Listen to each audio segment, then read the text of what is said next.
प्रायोजक हैं विकास family restaurant and hotel.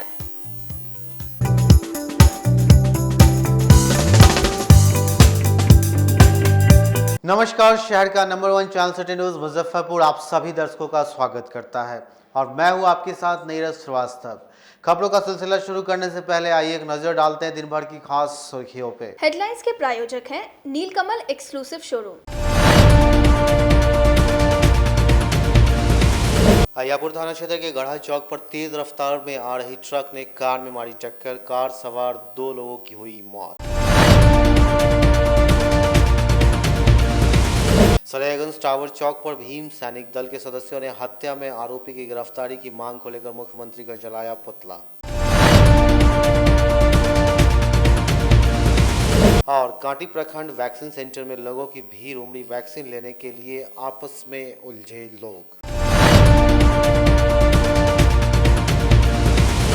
तो ये थी आज की सुर्खी और अब खबरें विस्तार से। अहियापुर थाना क्षेत्र के गढ़ा चौक पर तेज रफ्तार से आ रही ट्रक ने कार में जबरदस्त टक्कर मारी, कार सवार 2 लोगों की मौके पर ही मौत हो गई। जिले में एक दिन में दूसरा बड़ा हादसा हुआ। पहली घटना हथौड़ी में घटी जिससे 2 लोगों की मौत हो गई। वहीं रविवार शाम अहियापुर थाना के गढ़ा चौक के समीप एक तेज रफ्तार ट्रक ने कार में जोरदार सामने से टक्कर मार दी। इससे मौके पर ही कार सवार 2 लोगों की मौत हो गई। कार के परखच्चे उड़ गए। इस बीच ट्रक का चालक फरार हो गया। सूचना मिलने पर अहियापुर थानेदार सुनील रजक मौके पर पहुंचे। कार में ही दोनों मृतक फंसे हुए थे। स्थानीय लोगों की मदद से उन्हें बाहर निकाला गया। मृतकों की तलाशी ली गई। इस दौरान दोनों के पास से आई कार्ड बरामद हुआ। इससे मृतकों की पहचान बीएसएफ के डिप्टी कमांडेंट पारू सरन पांडे और चालक दिलीप कुमार के रूप में हुई है। शव को कार से निकालने के बाद एसकेएमसीएच पोस्टमार्टम के लिए भेज दिया गया है। थानेदार ने बताया कि आई कार्ड से पता लगा कि वे उत्तर प्रदेश के रहने वाले हैं और किशनगंज में 135 बटालियन बीएसएफ में तैनात है। उनके परिजन से संपर्क साधने की कवायद की जा रही है। दोनों वाहनों को जब्त कर लिया गया है। ट्रक नंबर से इसके मालिक का पता किया जा रहा है। मिला था कि ब्लू डायमंड के पास में गाड़ी एक्सीडेंट कर गया है। यहाँ पर आकर सत्यापन किए तो स्पॉट एक डेथ कर चुका था। जो ड्राइवर था स्पॉट डेथ कर गया था और एक बुरी तरीके से जख्मी थे जिनको इलाज के लिए भेजा जा रहा था, तो रास्ते में भी उनका भी डेथ कर गया है। पता चला कि वो डिप्टी कमांडेंट किशनगंज में थे जिनका नाम मारुत शरण पांडे है। घायल एक भी नहीं है, 2 व्यक्ति थे, दोनों स्पॉट डेथ कर गए। बस में भी जो लोग थे वो कैजुअल्टी? बस वाले में एक भी कैजुअल्टी नहीं है, बस को जब्त कर लिया गया। स्थानीय लोगों ने बताया कि मुजफ्फरपुर की तरफ से जाती हुई ट्रक ने एक वाहन से ओवरटेक कर निकलने के क्रम में सामने से जोरदार टक्कर मार दी। इससे कार चालक को संभलने का मौका तक नहीं मिला और दोनों की मौके पर ही मौत हो गई। घटना के बाद अफरा तफरी का माहौल बन गया। कुछ देर के लिए जाम की समस्या भी उत्पन्न हुई, लेकिन आनन फानन में पुलिस ने ट्रक को हटाया और आवागमन सुचारू रूप से चालू कराया गया।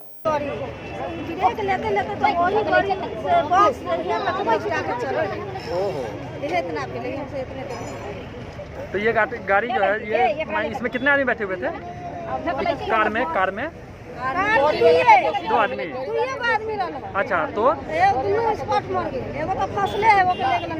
एगो को निकाल के ले जाया गया है। मुजफ्फरपुर से दरभंगा की ओर जा रही थी। अच्छा, पीछे से ट्रक वाला मारा है। अच्छा, उसके बाद इधर दरभंगा से तो ट्रक वाला जब मारा है तो गाड़ी इस पार कैसे आ गई? गाड़ी इधर आ गया, कट गया, रेलिंग से रख गया। तो तेज धक्का के कारण जैसे गाड़ी। उसके बाद इधर से दरभंगा से बस आ रहा था। अच्छा, उसके बाद फिर बस में दोनों में टक्कर हो गई। अच्छा, यही तो बस से लगा है तो बस से भी जैसे माने बस पीछे से लगा है। लिया है। अच्छा अच्छा, कितने मौतें हुई? कितने आदमी थे? 2 आदमी। इसमें 2 आदमी गाड़ी में थे। तो दोनों कितने मैंने एक आदमी हॉस्पिटल गए हैं। अच्छा, फंसे तो हुए। वो जो गए हैं हॉस्पिटल वो बच गए हैं क्या? वो तो गंभीर स्थिति था। अच्छा, देखिए बच्चा की डेथ कर गई। और 2 आदमी गाड़ी में थे। और कुछ पहचान हो पाई है क्या इनका? अभी तक तो नहीं है, बीएसएफ के जवान कह रहे हैं लोग। अच्छा, परिवार से बात हुई है। पानापुर गांव में हुए राजेश कुमार राम हत्याकांड मामले में आरोपी की गिरफ्तारी की मांग को लेकर भीम सैनिक दल के सदस्यों ने टावर चौक पर मुख्यमंत्री नीतीश कुमार का पुतला जलाया। पिछले दिनों जिले के पानापुर गांव में हुए राजेश कुमार राम की हत्या में आरोपित हत्यारों की गिरफ्तारी और मुआवजे की मांग को लेकर रविवार को भीम सैनिक दल के कार्यकर्ताओं ने शहीद खुदीराम बोस स्मारक स्थल से आक्रोश मार्च निकालकर सरियागंज टावर पहुंचकर राज्य सरकार के विरोध में जमकर नारेबाजी करते हुए मुख्यमंत्री नीतीश कुमार का पुतला जलाया। भीम सैनिक दल के राष्ट्रीय संयोजक चंदन कुमार पासवान ने बताया कि बिहार में अपराध का ग्राफ बढ़ गया है, लगातार हत्या हो रही है। सुबह के मुख्यमंत्री चुप्पी साधे हुए हैं, लेकिन भीम सैनिक दल चुप नहीं बैठने वाली है। हमारी दल सरकार से मांग करती है कि कटिहार के मेयर शिवराज पासवान के हत्यारों की गिरफ्तारी कर स्पीडी ट्रायल के तहत फांसी की सज़ा दे। वहीं ज़िले के पानापुर गांव के राजेश कुमार राम के हत्यारों की जल्द से जल्द गिरफ्तार कर स्पीडी ट्रायल के तहत फांसी की सज़ा दी जाए। साथ ही परिजनों को 50 लाख रुपए की मुआवजा राशि दे। इन सभी मुद्दों पर बिहार सरकार जल्द से जल्द कार्रवाई करे, नहीं तो आगे चरणबद्ध आंदोलन किया जाएगा। खासकर जो है दलित समाज की हत्या हो रही है, उन सभी मांगों के लेकर आज भीम सैनिक दल के बैनर तले आज 4 मुद्दे पर हमने आज जो है आक्रोश मार्च और पुतला दहन माननीय मुख्यमंत्री नीतीश कुमार जी का पुतला दहन आज जो है मुजफ्फरपुर में किया जा रहा है। पहला कांड जो है मुजफ्फरपुर में राजेश कुमार राम की जो है हत्या कर यानी कि पीट कर हत्या कर दिया गया और उसके बाद जो है उसको षड्यंत्र के तहत दूसरा रूप दिया गया। तो इसी तरह से यानी कि हत्या हो रही है। तो ये मांग है हमारा कि राजेश राम के परिवार को है 50 लाख की मुआवजा और एक उनके प्रीत परिजन को जो है नौकरी, सरकारी नौकरी में, ये उनकी माँ है, ये 2 बहन है, ये 2 बहन है। आप देख सकते हैं इनके पिताजी विकलांग हैं, 2 बहन हैं। इसके परिवार को कौन देख रेख करेगा? पहला सवाल है। नीतीश कुमार जी को ये हम खुला चुनौती देते हैं, अगर इन सभी दलितों की हत्या होगी, ऐसे मासूमों की हत्या होगी, तो चंदन कुमार पासवान चुप बैठने वाला नहीं है। और एक और मामला बिहार की जो तत्कालीन मामला है, जो कि शिवराज पासवान मेयर की हत्या हो गई, जो कि दिन दहाड़े अपराधियों ने ये गोली मार दिया। शिवराज पासवान के जो जनप्रतिनिधि, मजबूत जनप्रतिनिधि थे, उनका हत्या हो जाती है। एक और जो एडीएम पुरुषोत्तम पासवान के पुत्र जो है दीपक पासवान की जो है हत्या हो जाती है। अभी तक कोई उस पर कार्रवाई नहीं हुई है। और सैनिक दल के बैनर तले आज आक्रोश मार्च निकाला गया है और नीतीश कुमार जी का पुतला दहन किया गया है। पानापुर के राजेश कुमार राम की निर्मम हत्या कर दी जाती है और हत्यारों की अभी तक गिरफ्तारी नहीं होती है। हमारी सरकार से मांग है कि हत्यारों की गिरफ्तारी अविलंब कर उन्हें स्पीड ट्रायल के तहत फांसी की सजा दे, उनके परिवार को 50 लाख रुपए मुआवजे के तौर पर दे और पीड़ित परिवार के एक सदस्य को सरकारी नौकरी दे। क्यों मुख्यमंत्री नीतीश कुमार के इस राज्य में दलितों पर इतना अत्याचार, और हर बार देखा गया है कि दलित का ही हत्या क्यों हुआ जा रहा है? इस पर सरकार कुछ ऑप्शन क्यों नहीं दे रही है, कुछ निर्णय क्यों नहीं ले रही है? क्यों दलितों पर इतना अत्याचार और उनकी हत्या कर दी जा रही है? हमारी सरकार से मांग है कि ये साजिश के तहत जो राजेश कुमार जी का हत्या कर दिया गया है, उस हत्यारों को गिरफ्तार कर स्पीड ट्रायल के तहत उन्हें फांसी की सजा दे और दलित पे इतना अत्याचार जो हो रहा है उस पे एक संगठन के तहत कुछ निर्णय ले। पुरानी बाजार स्थित निजी विवाह भवन में जिला जदयू महिला प्रकोष्ठ की बैठक की गई, जिसमें संगठन के विस्तार पर चर्चा की गई। रविवार को पुरानी बाजार स्थित एक निजी विवाह भवन के सभागार में जिला जदयू महिला प्रकोष्ठ के संगठन विस्तार को लेकर बैठक किया गया। इस दौरान जदयू के महिला प्रदेश अध्यक्ष श्वेता विश्वास, प्रदेश सचिव रुचि अरोरा, प्रदेश सचिव राखी खत्री, महिला जिलाध्यक्ष सीमा जायसवाल सहित जदयू के कई सदस्य मौजूद रहे। बैठक में पार्टी विस्तार को लेकर विशेष चर्चा हुई। बैठक की शुरुआत दीप प्रज्वलित कर किया गया। इसके बाद वक्ताओं ने एक एक कर मौजूद सदस्यों के बीच अपनी बात रखी। प्रदेश अध्यक्ष श्वेता विश्वास और महिला जिलाध्यक्ष सीमा जायसवाल ने बताया कि आज पार्टी विस्तार को लेकर यह बैठक की गई है, साथ ही कई सदस्यों को नई जिम्मेवारी भी दी गई। आज हमारे ये जिला अध्यक्ष जो है सीमा जायसवाल जी का कमेटी का गठन हुआ है और उसमें हमारी प्रदेश अध्यक्ष श्रीमती श्वेता विश्वास बहन को बुलाया गया है। उनके हाथ से मनोनयन लेटर सबको दिलवाया गया है और अब यही हुआ है कि हम लोग को हर फील्ड में धरातल पे उतरना पड़ेगा माननीय मुख्यमंत्री जी की योजनाओं को बताने के लिए, और हम लोग इस पे अब अग्रसर हो रहे हैं। कल से हम लोग इस सब काम में लग जाएंगे, गांव-गांव में जा कर के हर कस्बा, हर गली मोहल्लों में सब जगह जाकर माननीय मुख्यमंत्री जी की, नीतीश कुमार जी की योजनाओं को बताने का संकल्प लिया है। प्रदेश अध्यक्ष श्वेता विश्वास जी आई हैं, इसका मुझे बहुत ही खुशी है और मैं यहाँ संगठन विस्तार का कार्यक्रम रखी हूँ जिसमें हर 16 प्रखंड की महिलाएं आई हैं और यहाँ उन्होंने अपना अच्छा ही रिस्पांस दिया है और मैं आगे जितनी भी महिला जदयू के कार्यकर्ता हैं उनके जरिए अपने संगठन के मजबूत करने का कार्य करूँगी। जिला उप विकास आयुक्त सुनील कुमार के सेवानिवृत्त होने पर जिला परिषद अध्यक्ष इंदिरा देवी और एमएलसी दिनेश सिंह ने अंग वस्त्र और बुके देकर विदाई दी। शनिवार को मुजफ्फरपुर के डीडीसी सुनील कुमार बिहार प्रशासनिक सेवा से सेवानिवृत्त हुए। इसको लेकर जिला पार्षद मार्केट स्थित एक निजी सभागार में जिला परिषद अध्यक्ष इंदिरा देवी और एमएलसी दिनेश सिंह के द्वारा डीडीसी सुनील कुमार के सेवानिवृत्त के मौके पर एक कार्यक्रम का आयोजन किया गया। इस दौरान जिला परिषद अध्यक्ष इंदिरा देवी डीडीसी के बारे में कहते कहते भावुक हो गई। आपको बता दें कि डीडीसी जिला परिषद के मुख्य कार्यपालक पदाधिकारी के रूप में भी रहे हैं। वहीं डीडीसी सुनील कुमार अपने पूरे कार्यकाल के बारे में मौजूद जनप्रतिनिधियों और पदाधिकारियों को अवगत करवाया। वहीं इस दौरान डीडीसी भी हुए सेवानिवृत्त। हम दुखी है बहुत, हम बोल नहीं पाते, बहुत तकलीफ से कहते हमारे जिला परिषद जी को बहुत खुशी करके रखते थे। हमारे ज़िला में भी बहुत अच्छा कार्यकाल इनके साथ में रहा और इनसे हम बहुत खुशी थे कि और साल भर के लिए और इनका और बढ़ जाता था और हमका दर्द नहीं होता। और हम लोग का कितना विकास कर पाए? विकास तो सबसे ज़्यादा हुआ है हम लोग के ज़िला में विकास।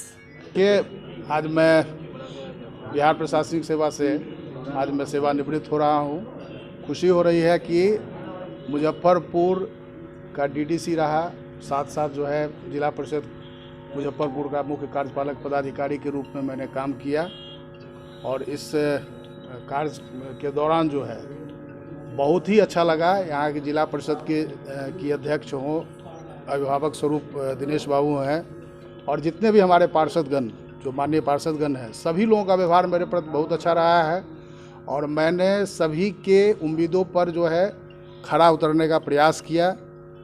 मैं कितना हद तक खरा उतरा यह तो मेरे जाने के बाद लोग बताएंगे। अभी तक तो लोग बोल रहे हैं कि ने अच्छा काम किया है, तो इसलिए इस बात की काफ़ी संतुष्टि है। और जिस ढंग से, जिस प्यार से, जिस स्नेह से इन लोगों ने मुझे विदाई दी है, तो निश्चित रूप से मुझे लग रहा है कि मेरा सीना और काफ़ी चौड़ा हो रहा है, समझे ना। तो मैं इन लोगों को यही संदेश दूंगा, मैं उम्मीद करूंगा, मैं शुभकामना दूंगा कि ये लोग पुनः जो आगामी जो चुनाव होगा पंचायती राज संस्थाओं के लिए, उसमें पुनः हमारे पार्षद लोग पुनः जीत करके आवें। जनता की सेवा इन लोगों ने की है, निश्चित रूप से जनता के द्वारा इनको पुनः मत प्राप्त होंगे और ये लोग फिर से आएंगे और विकास की जो गति है उसको बढ़ाने में इन लोगों का सहयोग मिलेगा इस मुजफ्फरपुर जिला को। रामबाग स्थित एक निजी भवन के सभागार में सेवादार मंच द्वारा साईं रसोई से जुड़े लोगों को सम्मानित किया गया। जिले में साईं रसोई सामाजिक संस्था के द्वारा कोई भूखा न सोए संकल्प के साथ गरीब निसहायों के बीच प्रतिदिन संध्याकालीन भोजन का वितरण करने के 200वां दिन पूर्ण होने के अवसर पर रविवार को रामबाग स्थित एक भवन के सभागार में सेवादार मंच द्वारा साईं रसोई से जुड़े हुए तमाम सदस्यगणों को सम्मानित किया है। इस अवसर पर साईं सेवादार अविनाश कुमार ने बताया कि साईं रसोई के द्वारा कोई भूखा नहीं सोए संकल्प के साथ निसहाय और ज़रूरतमंदों के बीच पिछले 200 दिनों से निःशुल्क भोजन वितरण किया गया है। यह काफ़ी सराहनीय कार्य है, जिसको हौसला अफजाई के लिए मंच के द्वारा इन सभी को सम्मानित किया गया है, जिससे दूसरी संस्था भी निसहाय और ज़रूरतमंदों की सेवा के लिए आगे आए।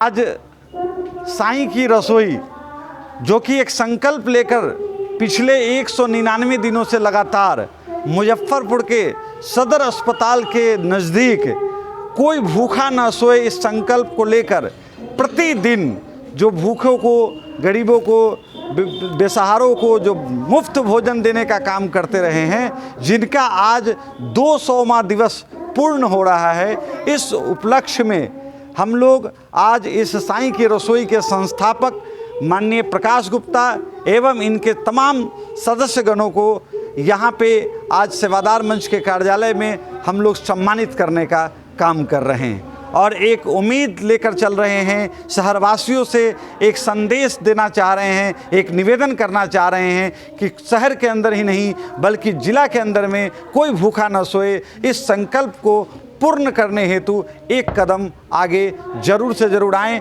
और साईं के रसोई चलाने वाले तमाम कार्यकर्ताओं को आप तन मन धन से मदद करें। मारवाड़ी युवा मंच की सांस्कृतिक शाखा द्वारा केजरीवाल अस्पताल में रक्तदान शिविर का आयोजन किया गया, जिसमें दर्जनों लोगों ने रक्तदान किया। रक्तदान महादान के संकल्प के साथ रविवार को जूरन छपरा स्थित केजरीवाल ब्लड बैंक परिसर में मारवाड़ी युवा मंच की सांस्कृतिक शाखा द्वारा रक्तदान शिविर का आयोजन किया गया। वहीं शिविर के दौरान कई महिलाओं और पुरुषों ने उत्साहित होकर रक्तदान शिविर में भाग लेकर रक्तदान किया। रक्त संयोजिका मेधा सिक्सियान ने कहा कि कोरोना काल में ब्लड बैंकों में रक्त की भारी किल्लत को देखते हुए शिविर लगाया गया, जिसका मुख्य उद्देश्य है जिले में ज़रूरतमंद के लिए रक्त की कमी ना हो। साथ ही कहा कि रक्तदान सबसे बड़ा दान है, लोगों को बढ़ चढ़कर रक्तदान करना चाहिए। गति शाखा द्वारा आज जूरन छपरा दिनांक 1/8/2021 को केजरीवाल हॉस्पिटल में रक्तदान आज ब्लड डोनेशन कैंप लगा है। कितने लोगों ने भाग लिया? अभी तक तो 13 लोगों ने दिया है और आगे अभी 4 बजे तक का समय है और डोनर कार्ड भी दिया गया है। क्या उद्देश्य है? रक्त ऐसे मार्केट में मिलता नहीं है और रक्त जो है अप्रूपी बनता है हमारे शरीर में। हमें रक्त देना चाहिए जिससे दूसरे लोगों को ज़रूरत पड़ने पर उन लोग को परेशानी ना हो और हम लोग अगर रक्तदान करेंगे। सिटी न्यूज़ में फिलहाल वक्त हो चला एक छोटे से ब्रेक का, तो फौरन हाजिर होते हैं, कहीं मत जाइए, बने रहिए सिटी न्यूज़ के साथ। फैशन की दुनिया में कदम से कदम मिलाकर चलना चाहते हैं, वो भी कम बजट में, तो एक बार जरूर जाएं मोतीझील पूजा बाजार स्थित विकास कलेक्शन शोरूम में। यहाँ रेमन, पार्क, यूएस पोलो, मुफ्ती शर्ट, ब्लैकबेरी के एक्सक्लूसिव रेंज उपलब्ध हैं। इसके अलावा सियाराम के कोट पैंट, ब्लेजर और शेरवानी भी उपलब्ध है। सभी ब्रांड में 1 पीस के खरीद पर 20% तथा 2 पीस के खरीद पर 30% की विशेष छूट दी गई है। तो हमारे यहाँ एक बार अवश्य पधारें। हमारा पता है विकास कलेक्शन, बीबी कॉलेज स्कूल के अपोजिट पूजा बाजार, मोतीझील। हमारा संपर्क नंबर है 9835104722। हाँ, पहले आप लोग का नमस्कार। मेरे यहाँ विकास गारमेंट जो पूजा मार्केट मोतीझील में है, लगन के शुभ अवसर के लिए कोट पैंट, ब्लेजर, विंटर के जैकेट, स्वेटर, मतलब सब चीज़, शेरवानी, अंडर गारमेंट, सारे चीज सब ब्रांड में, टी शर्ट भी सब वो है, और राउंड में टी शर्ट है, गोल गला में टी शर्ट है, सभी तरह का ब्रांड है। और सबसे अच्छा ये है कि हम ऑफर देते रहते हैं। अभी मोस्टली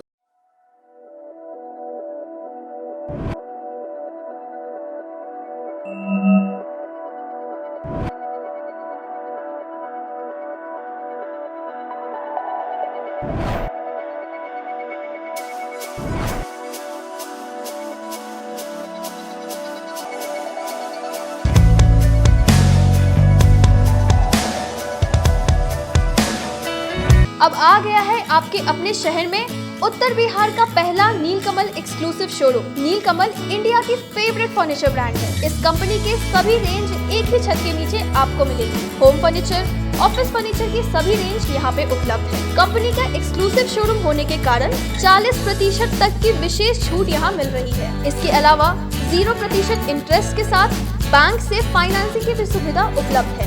तो देर मत कीजिए, एक बार हमारे यहाँ अवश्य पधारें। हमारा पता है Mithanpura, Narayanpur road, opposite to Vaishali management college. और हमारा कॉन्टैक्ट नंबर है 9334900888 और 7004320380। नॉर्थ बिहार का पहला एक्सक्लूसिव शोरूम मुजफ्फरपुर में यूए एसोसिएट के सौजन्य से नीलकमल का एक्सक्लूसिव शोरूम खुला है। और आप लोगों से यही भी निवेदन है कि एक बार इस शोरूम में आइए और इसके विस्तृत रेंज को देखिए, जो कि एक अच्छे रेंज के साथ एक अच्छी कीमत के साथ आपको मिलेगा। तो एक बार हम लोगों को आप सेवा करने का मौका दें। ब्रेक के बाद एक बार फिर से आपका स्वागत है। तो आइए बढ़ते हैं अगले खबरों की ओर। कांटी प्रखंड स्थित वैक्सीन सेंटर में वैक्सीन लेने के लिए अचानक लोगों की भीड़ उमड़ी। इस दौरान लोगों के बीच धक्का मुक्की तक की नौबत आ गई। पूरे देश में इन दिनों युद्ध स्तर पर कोरोना वैक्सीनेशन का कार्यक्रम चल रहा है, जिसको लेकर लोगों में जबरदस्त उत्साह भी देखने को मिल रहा है। वहीं बात करें मुजफ्फरपुर की, तो यहाँ भी जिला प्रशासन लगातार नए नए तरीकों से लोगों को जागरूक कर वैक्सीन लेने की अपील कर रहा है। वहीं आज ज़िले के कांटी इलाके में चल रहे कोरोना वैक्सीनेशन के सेंटर पर सुबह से ही लंबी कतार लग गई, जिससे कुछ घंटों के लिए भगदड़ की स्थिति बनी रही। लोग पहले वैक्सीन लेने के चक्कर में सोशल डिस्टेंसिंग और कतार तोड़कर एक दूसरे से ही उलझ पड़े। हालांकि स्थानीय जनप्रतिनिधि व गार्ड के सहारे कड़ी मशक्कत के बाद स्थिति पर काबू पाया गया। लाइन सुबह से लगे हुए 6 बजे से भूखे प्यासे, लाइन वाला चल रहा है, बिना लाइन वाला आ रहा है जा रहा है, इसीलिए हंगामा कर रहे हैं। इसीलिए हंगामा कर रहे हैं। क्या बजे से आए थे आप? 6 बजे से लगे हुए हैं। कहाँ से आए हैं? कहाँ? मणिपुर कहाँ पंचायत से। पहला डोज है आपका? पहला डोज है। तो कहाँ से आए हैं आप? मणिपुर का। अच्छा, लाइन में लगे हुए हैं इतना धूप में? अखिल भारतीय मारवाड़ी महिला सम्मेलन द्वारा आयोजित बंजारा विलेज कार्यक्रम के अंतिम दिन प्रदर्शनी का आयोजन किया गया। अखिल भारतीय मारवाड़ी महिला सम्मेलन के द्वारा रविवार को तिलक मैदान रोड स्थित एक निजी होटल के सभागार में 2 दिवसीय बंजारा विलेज कार्यक्रम के अंतिम दिन भी प्रदर्शनी लगाया गया। प्रदर्शनी में संस्था की महिलाओं के द्वारा बनाई गई राखी, सलवार सूट, चादर, मारवाड़ी समाज के गीत की किताब, भगवान की पोशाक, बेकरी, हैंडीक्राफ्ट, श्रृंगार से संबंधित लगाए गए कई आकर्षक स्टॉल, खरीदारों की भीड़ उमड़ पड़ी थी। मौके पर अखिल भारतीय मारवाड़ी महिला सम्मेलन के उर्मिला बंका ने बताया कि संस्था की ओर से एक छत के नीचे पहली बार संस्था की महिलाओं के द्वारा लगाई गई विभिन्न प्रकारों के स्टॉल जो काफ़ी आकर्षक के केंद्र है। स्टॉल लगाने से महिलाओं का उत्साह वर्धन होता है। महिला सम्मेलन की तरफ से बंजारा विलेज नाम से भव्य एग्जीबिशन का आयोजन हुआ है।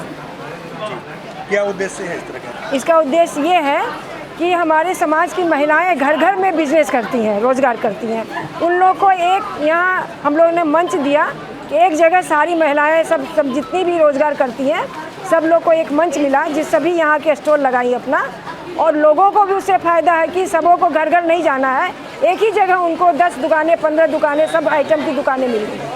लोहार कल्याण महासभा द्वारा जिला कार्य समिति की अहम बैठक की गई, जिसमें महासभा के सभी सदस्य शामिल हुए। आगामी 8 अगस्त को लोहार जनजाति अधिकार दिवस मनाने को लेकर रविवार को समाहरणालय स्थित सभागार में धरना स्थल पर लोहार कल्याण महासभा की जिला कार्य समिति की बैठक आयोजित की गई। बैठक में शहरी क्षेत्र सहित जिले के विभिन्न प्रखंडों से आए लोहार कल्याण महासभा के कार्यकर्ताओं के साथ विचार विमर्श कर महासभा प्रदेश अध्यक्ष मनोज कुमार शर्मा ने बताया कि आगामी 8 अगस्त को पूरे बिहार के जिला मुख्यालय और प्रखंड मुख्यालय में लोहार जनजाति अधिकार दिवस मनाया जाएगा। 8 अगस्त 1916 को बिहार सरकार में लोहार जाति को लोहार जनजाति की सुविधा देने का आदेश दिया था। आज़ादी के बाद लोहार जनजाति को लंबे संघर्ष के बाद जो अधिकार मिला है, इसलिए 8 अगस्त को लोहार जनजाति अधिकार दिवस के रूप में मनाया जाता है। महासभा की ओर से पूरे आज जिला कार्य समिति की बैठक हो रही है। उसमें पूरे बिहार में 8 अगस्त के रोज़ हम लोग पूरे बिहार में जिला मुख्यालय, प्रखंड मुख्यालय एवं बाढ़ में जो घिरे हुए लोग हैं उन अपने अपने घर पर लोहार जनजाति अधिकार दिवस मनाने का निर्णय लिया गया है, क्योंकि 8 अगस्त 1916 को ही यह हम लोगों को बिहार सरकार लोहार जाति को जनजाति की सुविधा देने का आदेश दिया था। आज़ादी के बाद लंबे संघर्ष के बाद में यह जो अधिकार हम लोग को पुनः मिला है, इसलिए 8 अगस्त को हम लोग लोहार जनजाति अधिकार दिवस जब तक हम लोग जिंदा रहेंगे हम लोग का उस दिन उसको दिवस के रूप में मनाते रहेंगे। यह निर्णय हम लोग का शुरू से भी चल रहा है और आज भी हम लोग निर्णय लिए हैं 8 अगस्त के रोज़। तो और उसके बाद में ऑल ओवर इंडिया में जो आरक्षण है अनुसूचित जनजाति का वह 7.5% है, लेकिन बिहार में एक ऐसा राज्य है जिसमें अभी 1% आरक्षण अनुसूचित जनजाति को है। इसलिए हम लोग भारत सरकार से और बिहार सरकार से मांग करते हैं कि ऑल ओवर इंडिया में जो 7.5% है, इसलिए बिहार में भी अनुसूचित जनजाति को 7.5% आरक्षण सरकार लागू करे, और नहीं तो हम लोग जो है सड़क से लेकर सदन तक लड़ाई लड़ेंगे। आज की खबरों में फिलहाल इतना ही, तो कल फिर मिलेंगे कुछ नई खबरों के साथ। तब तक के लिए इजाजत दीजिए हमारी न्यूज़ टीम को। नमस्कार।